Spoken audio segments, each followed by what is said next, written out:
our study book. Now we're more than halfway through this book already. No? All right, today is a special sutta on page 134. This is chapter 18. 134. No? The Dhamma Dayada Sutta. The discourse on the heirs to Dhamma. And if you can't remember the name, then remember the number. Number is M3. Okay, Majjhima 3.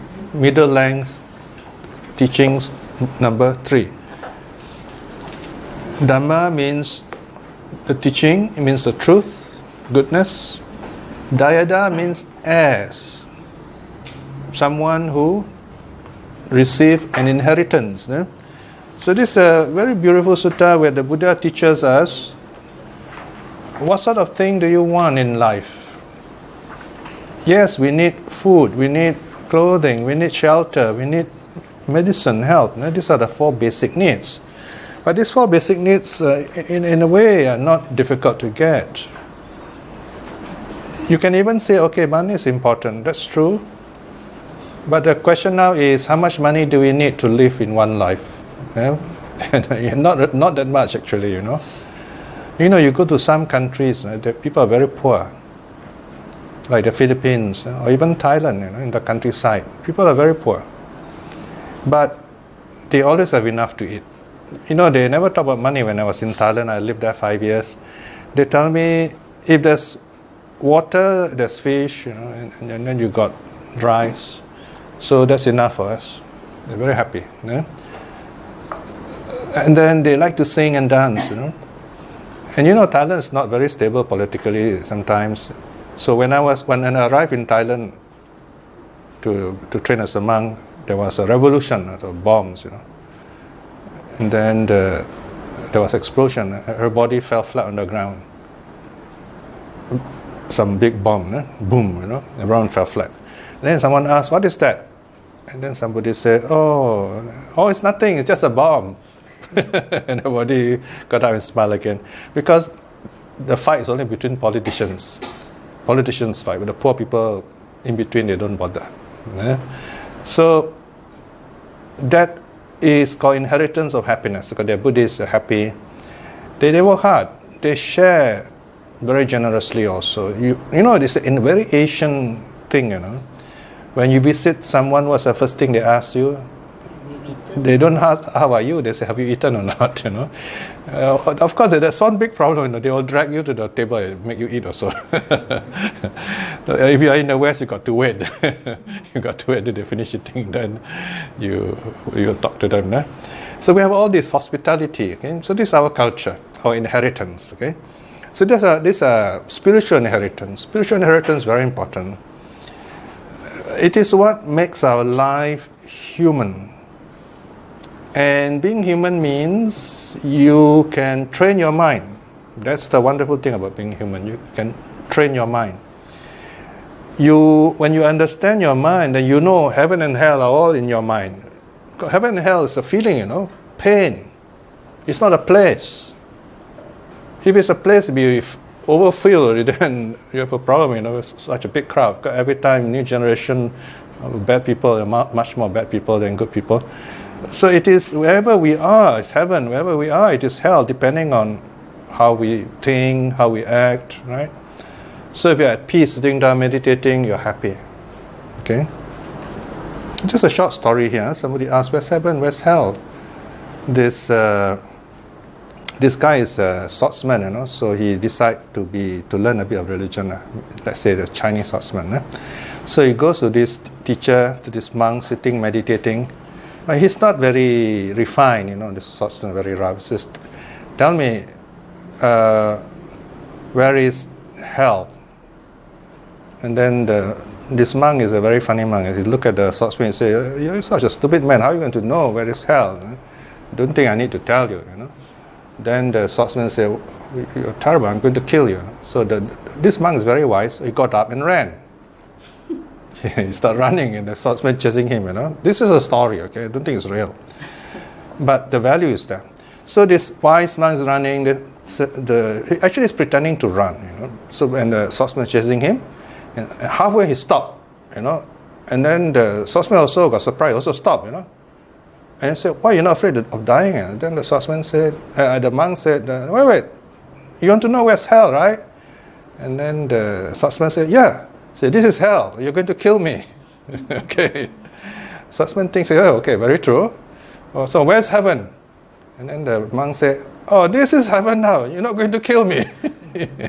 Okay, so heaven and hell are right here now, depending on how we think, how we feel. It's not a place where religion have a way of punishing you. You say you don't worship, you don't come and pray, you go to hell. We don't talk like that in Buddhism. It doesn't make sense to talk like that. If you do something bad, you think bad stuff, you become the bad thing, and you're creating hell for yourself. You don't need to go there; it comes to you. Okay, but you are peaceful, you are kind.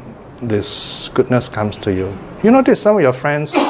They're always smiling, they're always happy. No, the kind of friend very wonderful. You should treasure them, because they think good things only. That's heaven, right? Those are the angels among us. Okay, so we create. This is our legacy. We inherit this goodness. So the Buddha asked, "What do you want? You are monks," and he's talking to the monks and the nuns. You want my food or you want my teaching, right?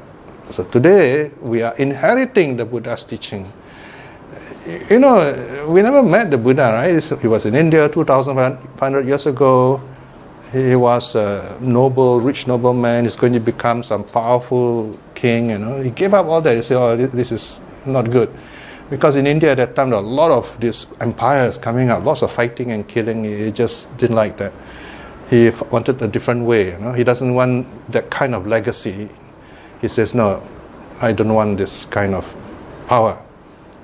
How do I get out of this? So he discovered the way by sitting peacefully, looking inside you, into your heart, your own practice. You can discover that peace. No need to go anywhere. No need to go to temple. No need to go to any religious place.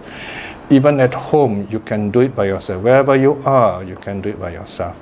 Of course, if you sit together as a family, as a group, as a community, it's even better, right? So that's the summary, Okay, let's look at the sutta, at the discourse, the teaching, page 137. The discourse on as to the Dhamma, M3. Thus have I heard that one time the Blessed One was staying in Jeta's Grove, in Anathapindika's park near Savatthi. Okay, Jeta's Grove. Grove is a garden, a beautiful, like a big garden, a park, belongs to Prince Jeta. This rich man bought from this prince and gave to the Buddha and the monks. The name of the person is Anathapindika. Anatta means those who have no refuge. Anatta, the destitute, the poor. Pindika means give food. This person give alms, give food to those who are poor, who can afford it. So this is his nickname, his title, Anathapindika, his park. So those days, the Buddha's monastery is actually like a forest, trees all around, and small little huts here and there, not like the big temples of today.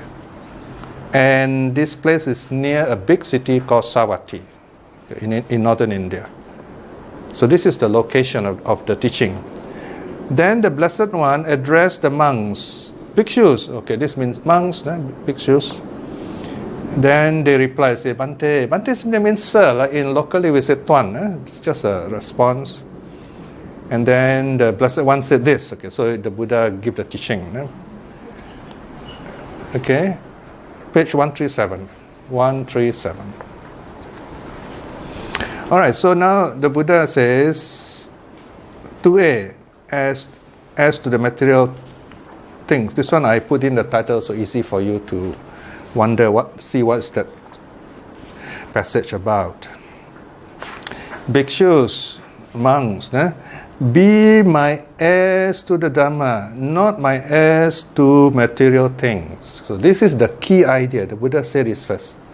So take over my teaching. Don't take over monasteries, temples, money, or this, no use. Take over the teaching. Out of compassion for you, I have taught thus. How shall my disciples be my heir to the Dhammas, not my heirs to material things? If you bhikshus were my heirs to material things, not my heirs to the Dhamma, then people will say, oh, these monks, they just they've just become monks to gain things. So this is the Buddha's teaching, the true teaching. So it says, heir to the teaching, to the truth, to the teaching of peace, teaching of wisdom. So look at 2b. So the Buddha, I'm simplifying it for you. So the Buddha say, the teacher's disciple live as heirs to the Dhamma, not as to material things. So you must think in this way. If you think in this way, then you will truly follow my teaching. You will discover all the truth, the freedom that the Buddha himself has discovered. All right? Now, then the Buddha give an example. Okay, 3a, further down. The Buddha says, here, bhikshu, suppose that I were to have eaten, fully satisfied, had my fill finished, and have had enough, have had what I needed, and some alms food is left over to be disposed of. So I have some extra food. I've eaten enough. These monks, they got quite a big bowl. The bowl I had in Thailand was huge. I think if you are like your size, I think like Phyllis, maybe 6 people like size can eat. My size maybe 3 people, okay, but quite a lot, big bowl. So of course we don't always get a full bowl, okay. You just get enough, right? So but imagine the Buddha got a lot of food. You say, okay, the monk would just normally will look at the food and say, okay, I'm going to take this much. All right? I mean, this is the real good monk. I say, I'm going to take this much. And the monk will and then he'll mix all the food. He never say, okay, I eat fish first and eat vegetable later. No, he will mix everything up, like Roja, no matter what you give, everything will be mixed up. And then eat like that. Okay? And just not thinking about what is eating, just eat. Okay? Like that. So he's got extra food. Okay, the Buddha said, okay, I got extra food. Now, if you think that this is what you want, these things won't last long, These are not what you become a monk for, right? Not for this food, These are just incidental, right?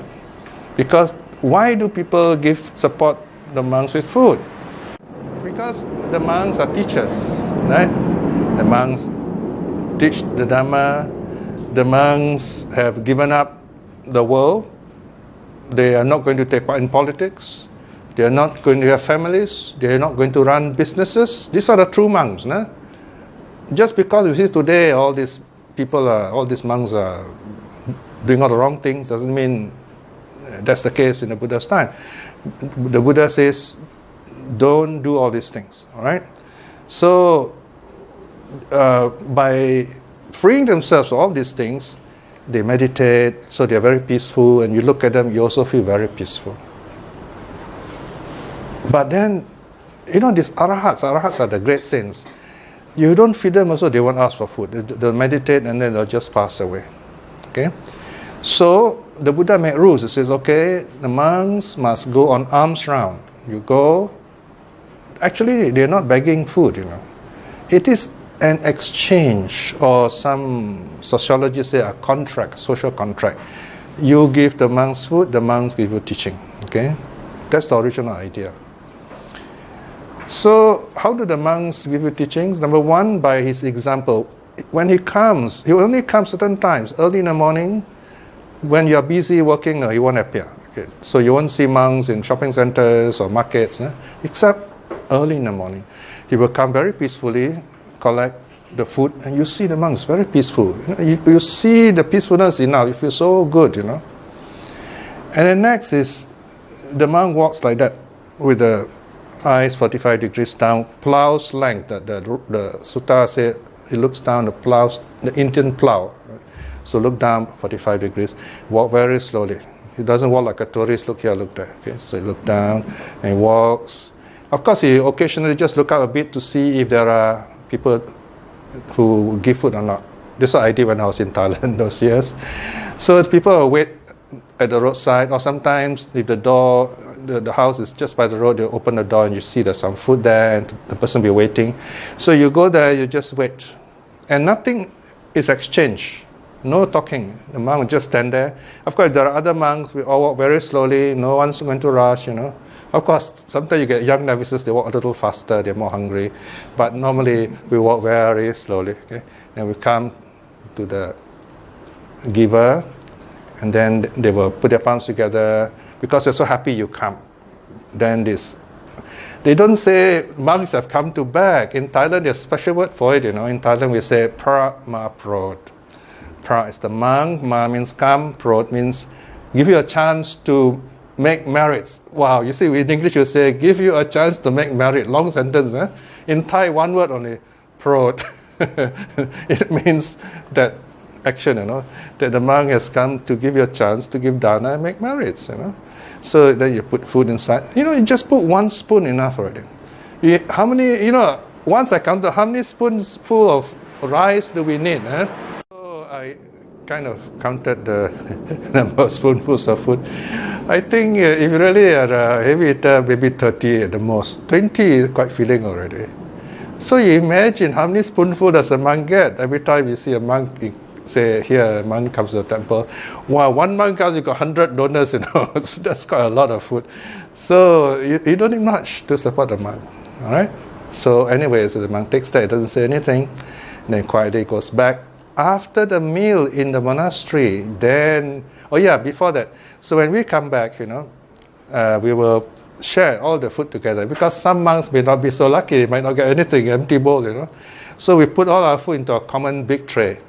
And then the novices will sort out the food, and then you put plates there, and then you take the food, you eat together, and it's a very happy gathering. Okay, and then at the end of it, we all show metta, show loving kindness, and we recite thanksgiving to those who have given the food.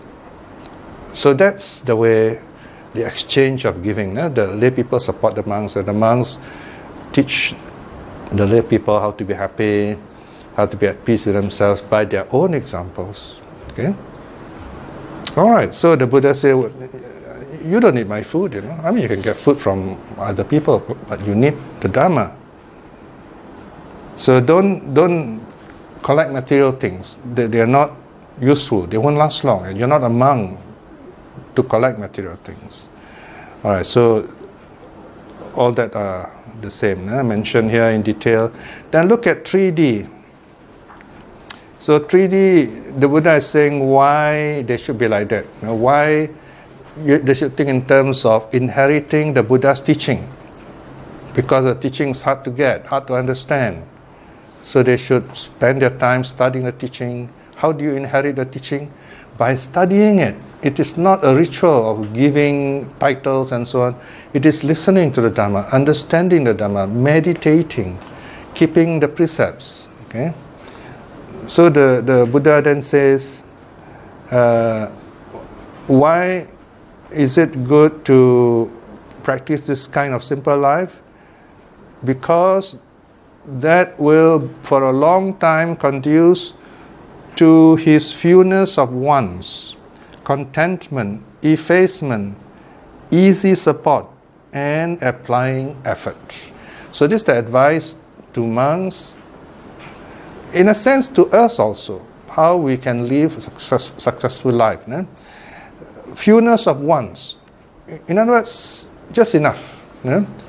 Just enough. Normally we have enough. We have more than enough. In Singapore especially, right? So it says fewness of wants, simple life, contentment. In the Dhammapada, the Buddha says contentment is the greatest wealth. Contentment is the greatest wealth. Because if you are happy with what you have in terms of like food, even a house, you're happy with it, you are wealthy. If you are very rich, if you are not contented, you are never happy. You may have a lot, but you're still not happy. So wealth is a state of mind. It's not just having things. So this is where we have what is called being and having. Whatever you have is not yours. It can be stolen, it can be lost. It's not really yours. We think it's ours. Yeah, use the law and so on, Only when you really enjoy it, it is yours. So this is called being. Being means you are it. You are happy. You don't say you may say I have happiness, but usually we say I am happy, right? So that's called being. Having, I have something, I have this cup, or I have this camera, right? It's something outside, external, okay? All right, so contentment is the greatest wealth. Effacement means learning to live this simple life, humble life, so that our negative qualities are pushed away, are lessened. Effacement. Live a life that will remove negative qualities from us. Effacement. Basically, for the practice of goodness.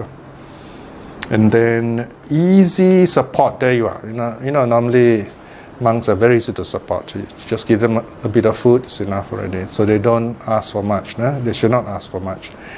And the last one is the purpose, applying effort. So this last one, applying effort, means the monks should study the suttas, keep the precepts, meditate, teach the Dhamma, be an example to others. Nowadays we have lay people who also work as full-time Buddhist teachers. So they basically follow similar rules, not exactly the same strict like the monks, but similar rules. Okay, then the Buddha says that. The Buddha has this interesting habit, sometimes he does this, okay? You don't often see this, but here's one occasion. Look at the next one, therefore. Can you see therefore there? Therefore, bhikshus, be my heirs to Dhamma, not my heirs to material gains. This sentence is repeated many times. Then the Buddha says, out of compassion for you, I have thought, how shall my disciples be my heirs to the Dhamma, not my heirs to material things? Okay, so he said that. And then, section 4, the Blessed One said this. Having said this, the well-gone one rose from his seat and went into his dwelling. So he didn't answer the question. He has finished giving his talk. So this is one style he would teach. He would just give enough, like introduce a motion in parliament, like introduce an idea. And then someone else will give the talk. Sometimes it is Ananda, but this time it is Sariputta. Sariputta is the Buddha's right-hand monk. So Sariputta continues teaching. So he addresses the monk and says, Avuso. Avuso is like, in Chinese you say old friend, Lao Pengyo like that, Avuso. Avuso translated literally as old one. It means friend. I suppose in Malay it's like kawan like that. Okay. So this is addressing everybody generally. So here Sariputta says, section 5, Avuso, in what way do the disciples of the teacher who lives in solitude but not trained in solitude, and in what way do the disciples of the teacher who lives in solitude train in solitude? So here, first the teacher will always tell you the topic. Say, okay, if you are monks, so you are supposed to live alone lives. But monks live in a big community. But even then, they will practice alone. When you meditate, you are always alone. Okay, so this aloneness is very important. You notice when most of our life we have to work to support ourselves. And when you work, there is usually other people around us. We always wait for the weekend, the holiday. You know why it's called holiday? Because originally it was a holy day, right? So people go to their religious places, everywhere, in Asia, in the West. But slowly, religion became less important, so it became a holiday. Basically, to take a break. The idea of a holiday is to keep it holy for you. In other words, it's only for you. You can do what you like that day, or don't do anything also can, just sleep, But normally that day, you will do something for yourself, to refresh yourself, energize yourself, right? That's the day normally we will go to our religious places to learn, to study, right? So that's what we do as lay people. We wait for that moment because we want to be alone by ourselves. Sometimes we're just happy to be alone by ourselves. And these alone moments are very important in our lives. I spend a lot of time alone at home, writing, doing my translation work. But although I'm alone in my room, and Ratna is in the next room doing her work, and my son's in his room doing his work, so we all are doing our own work alone, but we're all together in the same house. So this aloneness is a time when you really do the best things that you enjoy, that also benefit other people.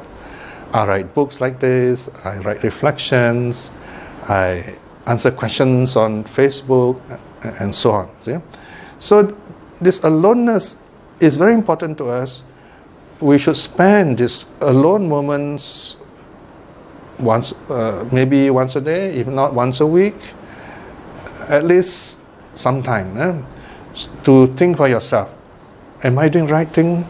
What went wrong? How can I improve myself? Or just sitting calmly and meditating, right? So this is called your solitary practice, your own practice. You can call it prayer if you like, but it's much more than just prayer. I like to call this the silent prayer, the wordless prayer. Now, we all pray for all kinds of things, but I don't know if all these prayers are granted, then there will be a lot of problems, I think, So I don't know what people pray for.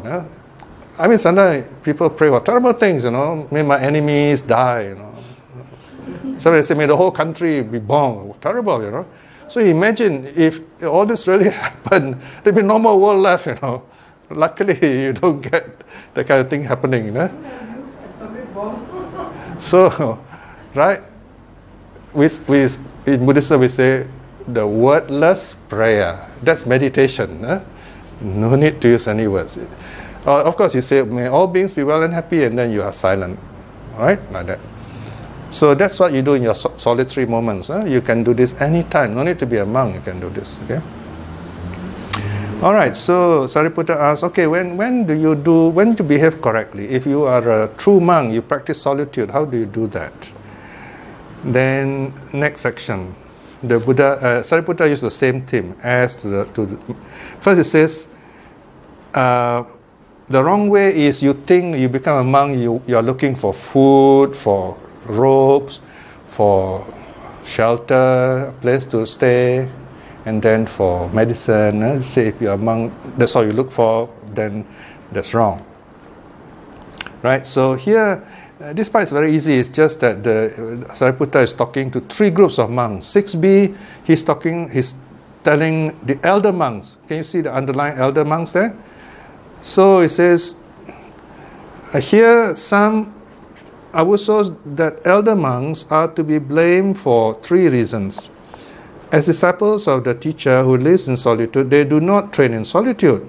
So the first reason, if they don't practice solitude, then they are blamable. Next, they do not abandon what the teacher tells them to abandon. Right, this is the second wrong thing, to let go of the world, let go of materialism, and so on. And then number 3, they are luxurious and lax, led by backsliding. Give up solitude. This is the third wrong action. What does this mean? They collect things and then they become lazy and relax. That is wrong. Now, if Sariputta says this, then we know something's happening. In the Buddha taught for 45 years, right?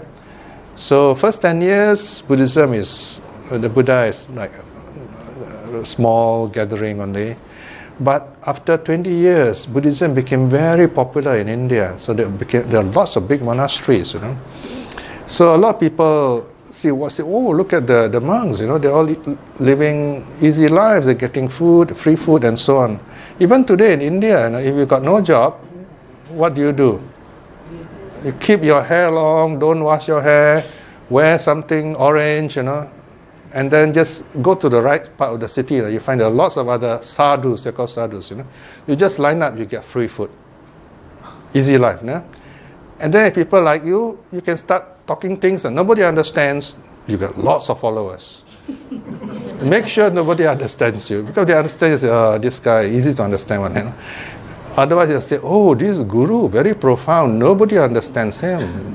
Then you get more students, All right? That's the way it is, okay? So, Sariputta said, that's the wrong thing, We're talking, he comes from the same country where you have all these kind of strange practices. He says, no, this is wrong. If elder monks do this is wrong. And it talks about middling monks and then the novice monks, okay? Same thing, same three mistakes. Okay, these are three ways of grouping monks, right? The elder monks are those who are 10 years and above. Actually, the word is reigns, 10 reigns. The monks count their seniority by the rains. The rains are coming, okay? Rain season in India, Thailand, starting around June, July usually. Then technically the monks must spend the 3 months in one place. And they finish the 3 months, that's called 1 year. So normally monks, people, they will join the monkhood just before Vasa. They call it Vasa, the rains.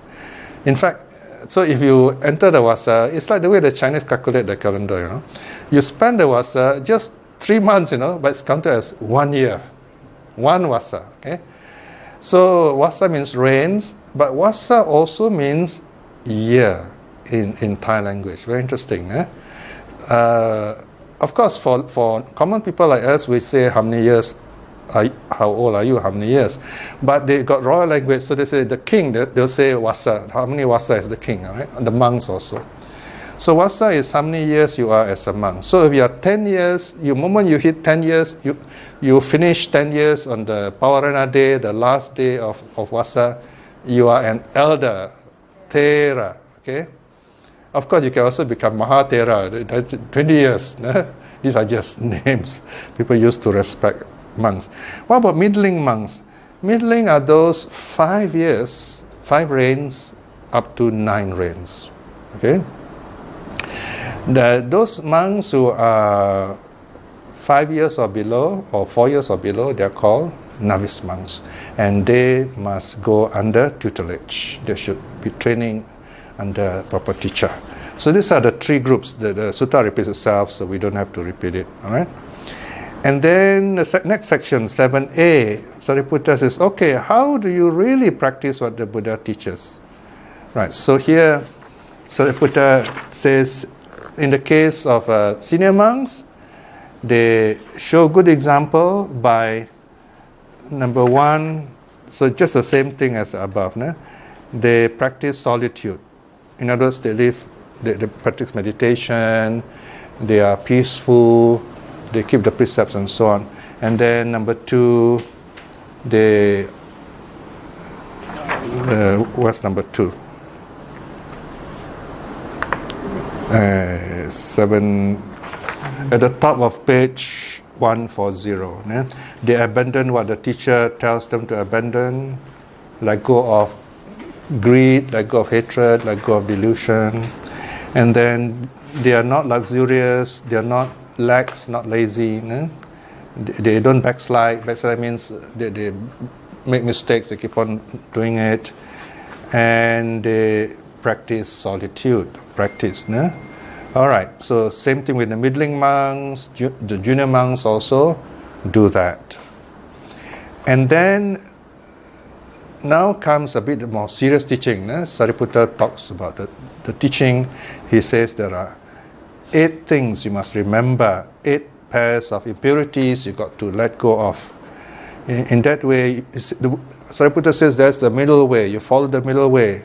Right view, right thought, right speech, right action, right livelihood, right effort, right mindfulness, right concentration. This is the path. If you follow this path, in other words, you will develop in stages to better yourself and become like the Buddha. So to do that, Sariputta says you must let go of 8 pairs of bad things. All right. So the first pair, anger and grudge. Notice the first one, because it's the most common and easiest to overcome. So Sariputta is telling the monks that you must let go of anger and grudge. Now, this kind of teaching, when it's given to the monks, we also can follow. Okay, because here monks means any listener. No? Let go of anger, let go of grudge. Grudge means what? You want to seek revenge. You think someone does something bad, you keep thinking, you say, one day I'm going to get back to that person. Let go of that kind of thought. Okay, because it doesn't make you healthy. Right? Number 2, scorn and spite. See, notice here, negative emotion. Huh? So scorn here means to look down at someone because you don't like that person. Scorn, okay? And then the other one is spite. Spite is also looking down, but you purposely do something, you know the person doesn't like it, you do it to make the person upset. Spite, to insult the person, okay? So these are terrible emotions, eh? And then 11, envy and stinginess, right? Envy, when you see someone got something, you also want it, you feel bad about it. Envy. Stinginess is the opposite. You have things, you just want to keep it to yourself. It's one of the first things I learned when I was in Thailand. When I arrived there, first day as a novice monk, I found that whatever things you have, the moment you live outside, anyone can use it. It's common property. Okay? So they share it. And of course, you can also use theirs. So it's a very common idea in a monastery. So we are generous with each other. Okay, then next pair, section 12, deceit and fraud. Wow, this gets more serious. So a monk should not be deceitful, in other words, pretend to be what he's not, to use a false way of getting things, right? Fraud means to pretend to be what you're not, right? So in other words, it's all to use the wrong ways to collect things. Number 13, obstinacy and impetuosity. Obstinacy means hard to tell things, hard to teach. Stubbornness, okay? Obstinacy. Impetuosity is do things without thinking, kind of simply do, as we say, okay? Compulsive and so on, right? So in other words, the monk got to think carefully, restrain in action. Okay, then the next 14, next pair, conceit and arrogance. Wow, this is quite serious. Conceit means you measure. People say, I'm better than this person, or I'm equal to this person. Or then we see some important person, we say, this person is better than me. It's called measuring. These are all subjective, right? Arrogance is to have this idea that you are better than others and you look down on others. So these are basic stuff, okay, but very important things to get rid of. Then the last pair, pride and heedlessness. Pride, you see, because many of the monks, they come from high classes, like the Brahmins or the priests. They are like the educated class today. And then you got the Kshatriyas, they are like the rulers, the royalties. So they become monks. So some still think they are of the high class. So they are arrogant and so on. So they have a lot of pride, right? So they think, I am royalty, I am educated. That's called arrogance. That's called pride. And then heedlessness, of course, covers everything actually. Carelessness, not being mindful, not practicing the teaching properly, right? So what's interesting here actually, you can't really put your hand down and say, okay, let me summarize all these 8 points or these 8 pairs. So this is one of the interesting marks of early Buddhism. It is simple, but the Buddha highlights the key ideas, key negative points. Only later on, you find the teaching become more systematic, and more systematic in Abhidhamma, of course. Then wow, this teaching must have evolved over many, many decades, But in the original, the ancient text, the teachings are very simple, very direct, and you know exactly what's not to be done. In other words, you can also practice it quite easily, right? It's like we say a very homely way of talking. So once you like that, you know what the sutta is quite old. Yeah? So that's all the Sariputta says. So what he's saying, these are things you must avoid, right? So in the Buddhist practice, morality, the first part always is don't do. It's called the morality of omission, negative ethics, if you like. Don't kill, don't steal, don't commit adultery, don't lie, don't get intoxicated, right? So quite easy, no? In other words, the first thing you want to be a Buddhist is don't do 5 things, right? Very easy. So say no to 5 things, right? And then the second training is say yes to peace of mind, to clarity of mind. That's meditation. And then the third one is silence. That's wisdom. Okay? So these are called the 3 trainings. Say no, say yes, be silent. Okay? The 3 trainings. Nah? So here Sariputta says, okay, these are the 8 pairs of things. Please remember, you practice all this, then you become heirs of the Dharma. So, and that's about it. The teaching ends here. Nah? Section 16, the Venerable Sariputta said this: the monks joyfully approve of the Venerable Sariputta's word. All right? So there you are. That ends the sutta. It's about what do you want as a Buddhist. No? What is important to you in life? Material things or happiness? This is where we must know the difference between ends and means. Means and ends. It's in simple way we can say there are 2 kinds of purposes, if you like. There is what's called general purpose or a limited purpose. For example, why do we work? We work because we need money to support. Why do you need money? You need money to support yourself. So this is called instrumental purpose. That means there's always something, a reason behind it, but you can go on asking, why do you need money? Oh, I need to buy food, I need to buy this, buy that. Why do you need to buy all these things? Because, okay, here you can choose to answer. Maybe you can say, I want to be happy, all right? And after you ask, why do you want to be happy? It's a bit difficult to answer. You may say, oh, I don't know, you know. And once you say, I don't know, that's the right answer, you know. Because there's no other explanation why you want to be happy. It's called intrinsic value. It's good in itself. When we're happy, it's good in itself, right? You don't need to say why. In fact, you should have no reason to be happy. You know why? If you have a reason to be happy, it's very dangerous. Someone can take away the reason. For example, you say, why you look happy? Why are you happy? Oh, I got a new car, okay? And there's someone who doesn't like you, he scratched your car. There goes your happiness, right? So, on the other hand, if you're just happy, no one can take that happiness away. That is why we smile during our meditation. Because when you become happy, someone asks you, why are you happy? You say, no reason. Or you can say, I meditate, but that's different, you know, right?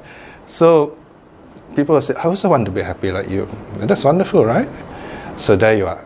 Remember, this instrumental value and intrinsic value. A lot of things in life are instrumental in value. Money, things. What we want is the happiness, the peace. Right? Why do you come here to study all this? Not because after this we have a nice time, lots of nice food. That is instrumental. The intrinsic one is you want to be happy. Because you all go back to your own homes, your own activities, and now you look at things anew, you become wiser. What's the difference? Knowledge you learn from someone else's experience.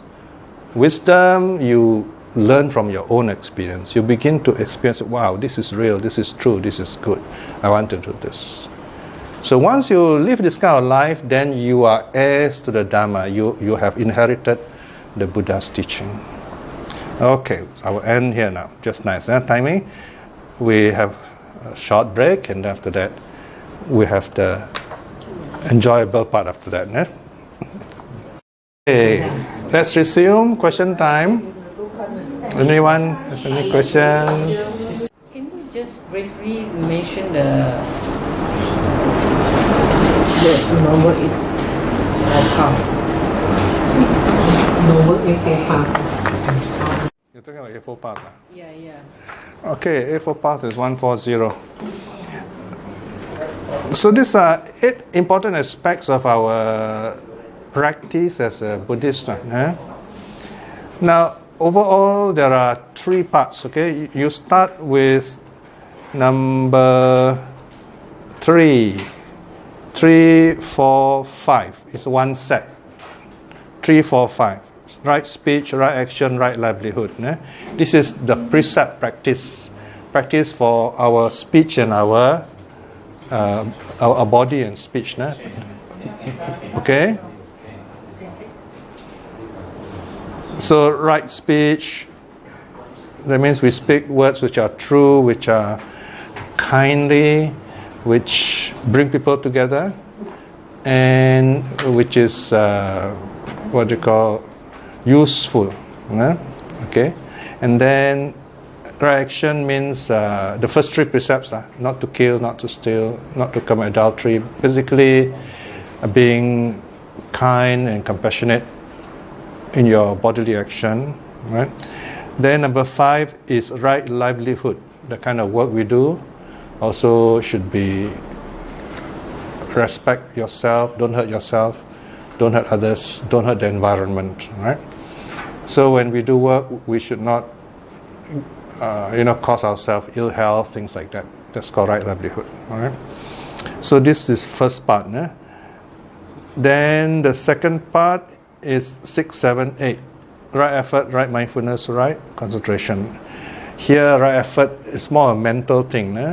The first one is, if you have not done anything bad, keep it that way. This is the action of non-action. No need to do it. You have never smoked before, keep it that way. That's called first right effort. Second right effort is, if you notice you have been doing something bad, then stop it. The second right effort. So these first 2, they deal with the negative habits. The second pair of right effort is, if you have not done something good, for example, you never meditated before, then you start doing it. Okay, that's third right effort. And then the fourth right effort is you keep on doing that good thing. See, the Buddha can come up with all this very nice, very systematic way of 4 right efforts. And then right mindfulness is keeping your mind at peace, okay? Keeping your mind free of greed, free of hatred, free of delusion, okay? And then the right concentration is you go into deeper meditation, all right? They're called the jhanas, very deep, very happy meditation. So this 6, 7, 8 deals with your mental health. 3, 4, 5, social health, if you like. Body and speech, personal, social. Then 6, 7, 8 deal with mental. And then comes 1, 2, 3. Now we know why you put 1, 2, 3, because it's the most important aspect. 1 and 2, sorry. 1 and 2, this deals with wisdom, the result of 3, 4, 5, 6, 7, 8. Right view. Actually, right thought first. Right thought is your mind. You think your thoughts, no greed, no hatred, no violence. And then right view is the most difficult one. Right view is number 1 because right view must accompany all the other 7. For example, if right thought got no right view, it is not a full path. Right view must always be there. Right way of seeing things. Of course, this doesn't happen at once. If we don't learn the suttas, we don't learn the Buddha's teaching, we often have wrong views. But slowly we build up. We correct our view. It's like we are looking in the camera. You focus slowly. Okay? Those days, the camera They have what's called twin reflex. You got two pictures. You look through, you see two pictures. That means not clear. Then you focus. The picture will overlap. Wow, that means it's very sharp like that. So the right view means your mind is sharp, clear, correct, true. Yeah? Because if we believe something which is not true, which is not healthy, if something doesn't exist, we believe it to exist, it's not real, right? Then true means, did someone say it? Yes or no, right? So if we said yes, it is truth. Okay, so there you are. Then this A4 path also refer to different kinds of development, your own development as a Buddhist, no? How happy you are as a Buddhist, right? So the Buddha is the most happy, so you will build up this happiness over time.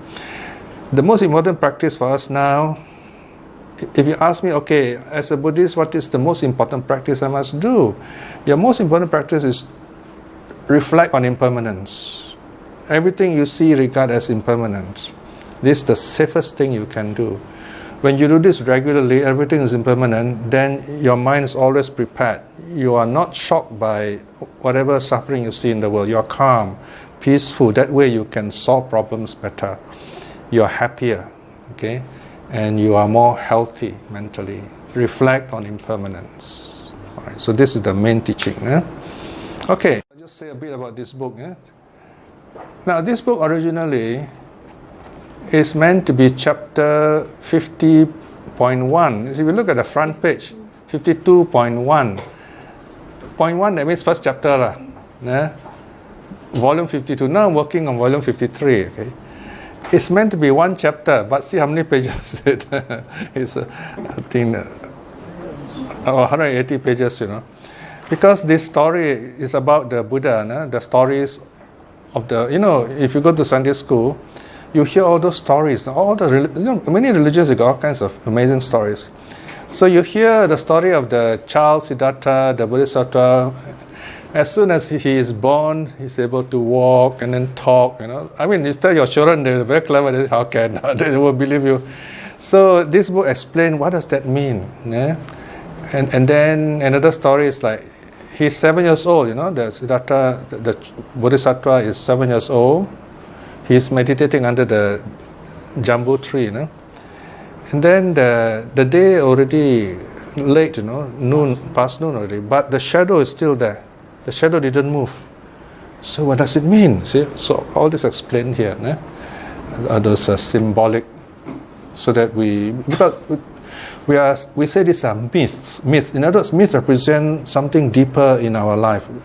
Whenever you see movies, if you like a movie, they got all these myths. They are telling you something important in life, something bigger than life. Okay, that's why we like to see the TV show because of that story. So Buddha's time, they don't have TV, so they use this kind of methods. They exaggerate a bit, So and they use big numbers also.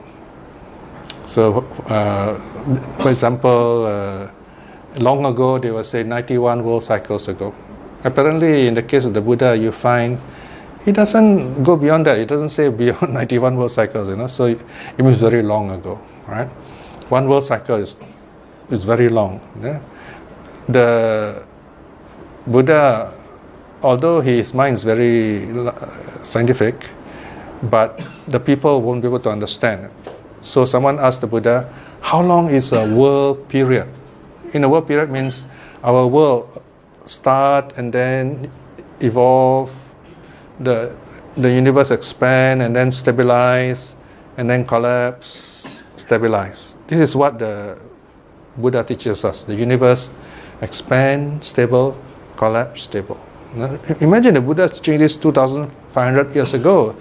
He talks about the universe that expands and collapses. We'll be looking at this in the next lesson, by the way. So someone asks, okay, this one world cycle, how long is it? How to explain? The big numbers, So the Buddha said very long. Cannot imagine. He says, there are various examples he gave. One example is, he says, imagine a mountain 7 miles high. How many kilometers is that?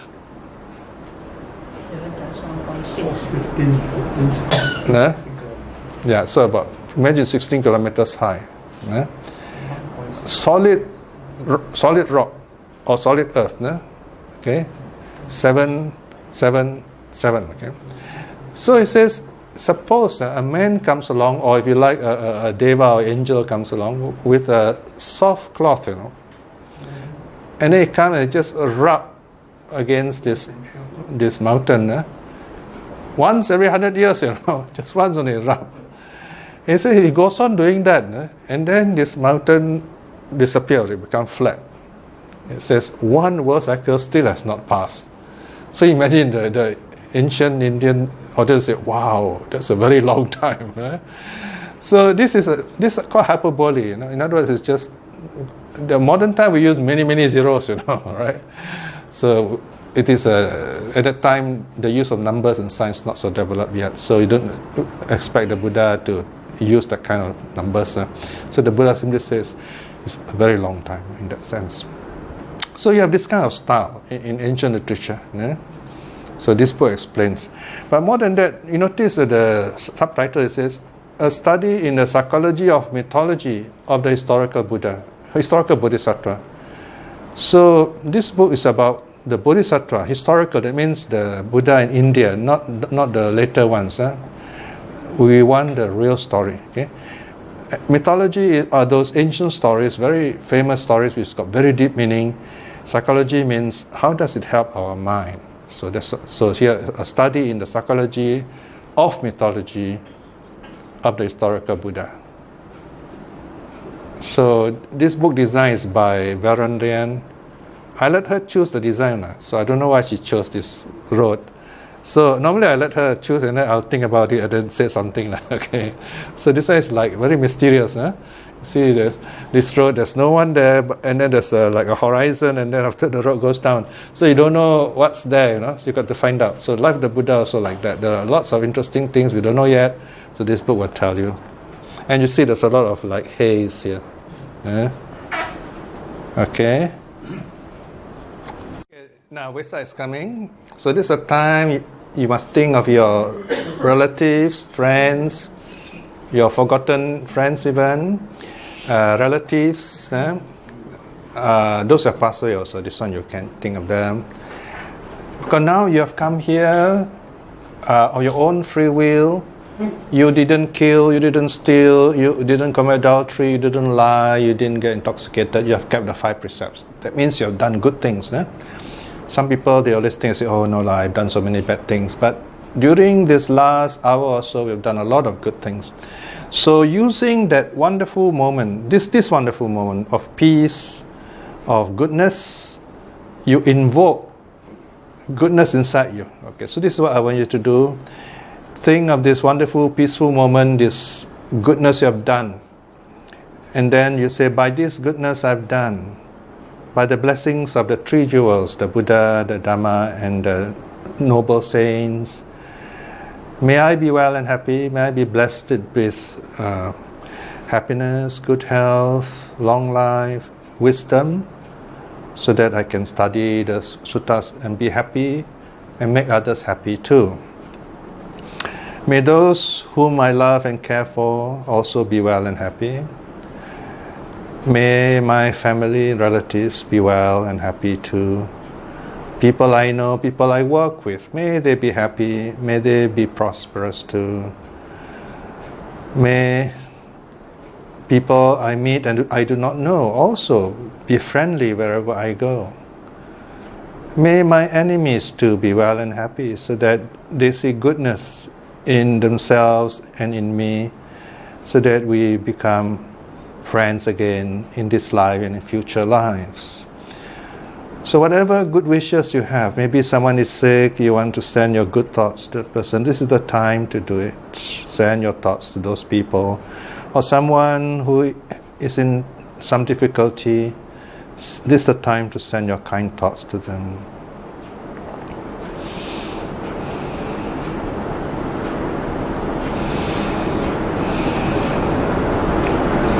Finally, by all the good deeds we have done, may we be blessed with the wisdom and courage to aspire to stream winning, the first step of on the path of awakening, attain it in this life itself.